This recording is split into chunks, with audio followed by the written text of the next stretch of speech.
Hello everyone. Today I have again came up with some of the topics of chapter 1 for class 12 students, and in this video we'll be covering out the topics that are what will be the accounting treatment of the items that are to be included in profit and loss account when there is a situation of loss to the firm. कि अगर firm में loss होता है तो हम accounting treatment कैसे करेंगे अपनी आइटम्स का, एंड अगर हमारी अप्रोप्रिएशंस हमारी प्रॉफिट से बहुत ज़्यादा आ जाती हैं वो केस भी हम इसमें डिस्कस करेंगे. So here we have our topic in case of loss to the firm. अगर फर्म को लॉस होता है तो how do we prepare our profit and loss appropriation, क्योंकि हमने ये बोला कि प्रॉफिट एंड लॉस अप्रोप्रिएशन में वो आइटम्स लिखते हैं जो प्रॉफिट्स की अप्रोप्रिएशंस होती हैं, यानी प्रॉफिट आने के बाद हम उन्हें चार्ज करते हैं. अगर प्रॉफिट नहीं होता तो हम उन्हें चार्ज नहीं करते. तो अब तक हम यही पढ़ के आए थे. Now we'll see the accounting treatment for this, or for that we have question here. So quickly read out the question. PQ partners, their ratios given, fixed capital was given 6 lakh, 8 lakh. Both the partners get monthly salary. Interest on capital, interest on drawings are also given. Firm incurred a loss of 1 lakh before adjustments. तो simple question है, हमें items दे रखी हैं जो items हमें appropriation में include करनी होती हैं. प्लस अब थोड़ा सा चेंज क्या है कि हमें प्रॉफिट गिवन होता था, बट इस क्वेश्चन में हमें लॉस गिवन है, that is of 1 lakh rupees. तो let's check out how will do the treatment, accounting treatment basically. तो हमें क्वेश्चन में बोला हुआ है कि we have to prepare journal entries and हमें अप्रोप्रिएशन अकाउंट बनाना है. तो as per our ritual we are just going to maintain the account first and then we'll be referring to journal entries. तो अकाउंट के लिए हमारे पास ये pro forma है.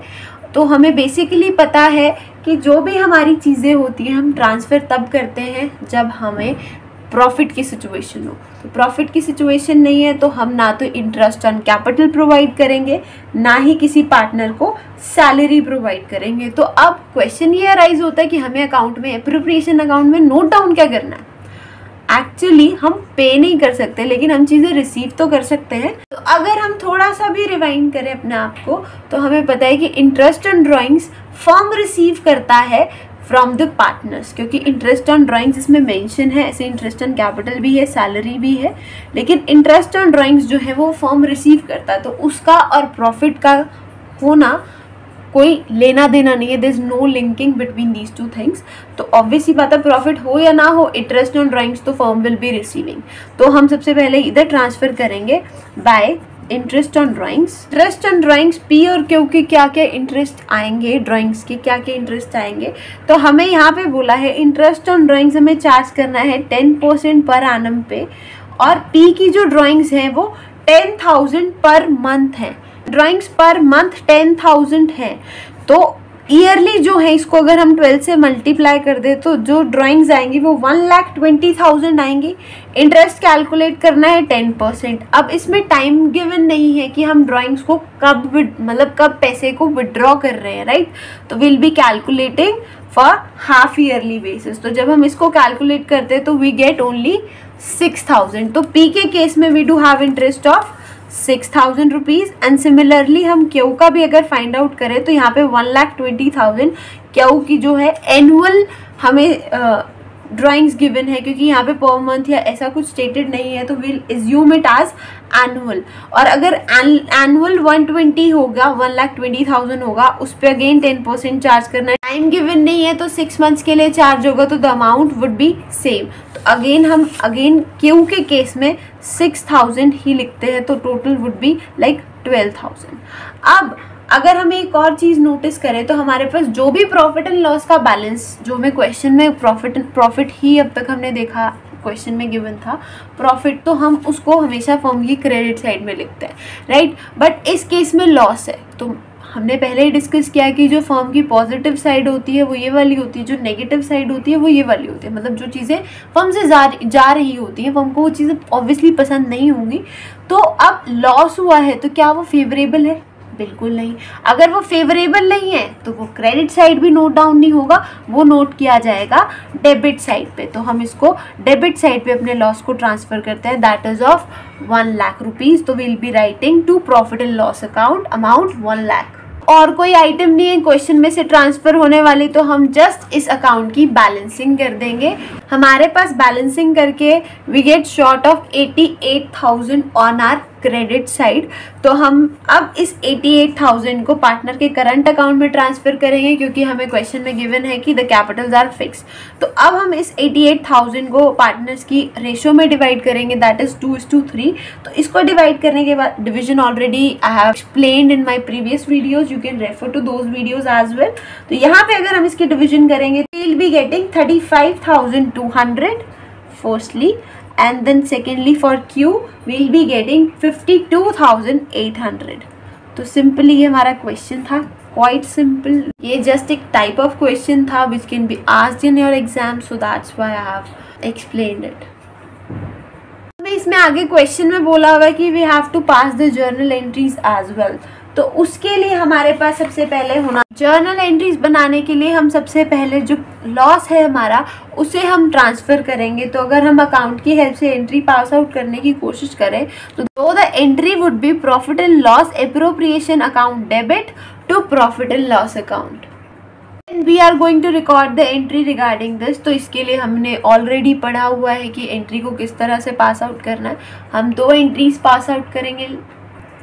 सो अब इन 2 एंट्रीज को भी नोट डाउन करने के बाद we are left with just the partners current account balance. जो हमने प्रॉफिट एंड लॉस एप्रोप्रिएशन का बैलेंस है जस्ट वो ट्रांसफ़र करना। तो उसके लिए भी हमारी एंट्री बनेगी P's current account debit, Q's current account debit to profit and loss appropriation account. तो हम फटाफट से एंट्री लिख लेते हैं। सो हमने ये एंट्री भी जो है पोस्ट कर दी with the help of our account. So now let's proceed to our next topic. The next thing that we all have is when the appropriations are more than the profits। कि एक ऐसा case है जहाँ पे हमें ये loss भी bear नहीं करना पड़ रहा और हमारे पास उतना भी प्रॉफिट नहीं है कि हम हर चीज़ को पे आउट कर सकें। सपोज जो हमें पे करने वाली आइटम्स हैं उसके लिए हमें पैसा चाहिए 2 lakh rupees, but the profit that we are having is only 1,50,000। तो उस केस में how will be maintaining our accounts? तो let's check out। तो क्विकली क्वेश्चन को रीड आउट करते हैं। ए बी पार्टनर्स हैं, रेशियो गिवन है, A has contributed 12 lakh has his capital, B is working partner, interest is provided 10% and इतनी जो है उसे सैलरी मिल रही है। The net profit for the year before providing on interest on capital and salary amounted to this.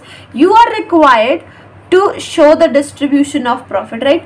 आपको net profit given है and you have been given all the items that you have to include in profit and loss appropriation. Now let's solve out the question. So starting from our credit side, तो सबसे पहले we'll be transferring out the profits. So we'll be mentioning by profit and loss account जो भी profit हमें given है question में we'll be transferring that. तो profit हमें given है that is 70,000. तो अब अगर हम एप्रोप्रिएशंस की बात करें तो एप्रोप्रिएशन अगर हम चेक ही करें तो हमें जो है कंट्रीब्यूशन बताया हुआ है ए का capital contribution that is 12 lakh, right? और उसे जो है इंटरेस्ट भी प्रोवाइड होता है 10%, राइट? तो अगर हम इसे थोड़ा सा रफली ही चेकआउट करें तो will be having like interest would be 1,20,000 and उसके अलावा जो हमारे बी की सैलरी होगी वो भी थोड़ी सी होगी और that would be like 90,000 because he is getting 7,500 per month। तो इसकी 12 months की salary if we calculate it becomes 90,000। तो अभी जो टोटल खर्चा आया वो 1,20,000 plus 90,000 that it would be like 2,10,000। ये हमारा टोटल खर्चा आया, बट हमारे को जो प्रॉफिट अवेलेबल है दैट इज 70,000। तो जब प्रॉफिट कम है how could we make appropriations for 2,10,000? तो ऑब्वियसली हम क्या करेंगे, इसकी रेशो को घटा देंगे। अब रेशो को घटाएंगे, देखो हम इसमें से कहते हैं हम इसमें से 70,000 पे कर देंगे, राइट? तो चलो बाकी सब कैंसिल हो गया, लेकिन कितनी सैलरी ए को देंगे, कितने इंटरेस्ट ए को देंगे और कितनी सैलरी बी को पास आउट करेंगे, उसमें कॉन्फ्लिक्ट राइज हो जाएगा, उन दोनों में लड़ाई भी हो सकती है। तो हम क्या करेंगे, प्रोपोर्शनेट बेसिस पे जो है इसको पे ऑफ कर देंगे। प्रोपोर्शनेट कैसे, हम उस वाली रेशो को नहीं यूज करेंगे, हम प्रोपोर्शनेट बेसिस पे देंगे। बिकॉज देखो जिसका ज्यादा बनता है उसको ज्यादा ही मिलना चाहिए दूसरे के कंपैरिजन में।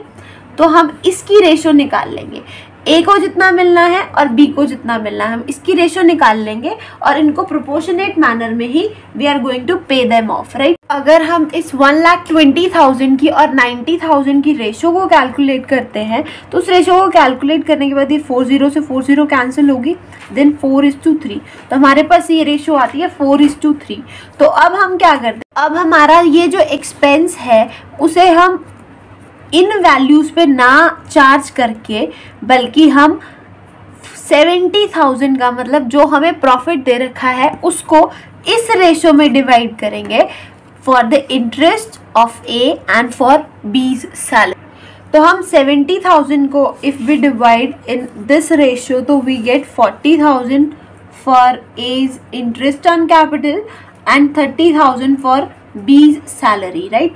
इसके बाद हमारे पास क्वेश्चन में ऑब्वियस ही बात है, हम बैलेंसिंग करते हैं सारी आइटम्स को ट्रांसफर करने के बाद। तो अब अगर हम चेक करें तो हमारा दोनों साइड का बैलेंस इक्वल है, तो ऑब्वियस ही बात है किसी भी पार्टनर के अकाउंट में बैलेंस ट्रांसफर नहीं होगा।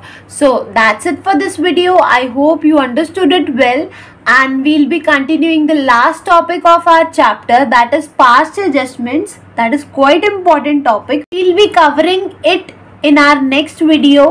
So till then, stay connected. Bye bye.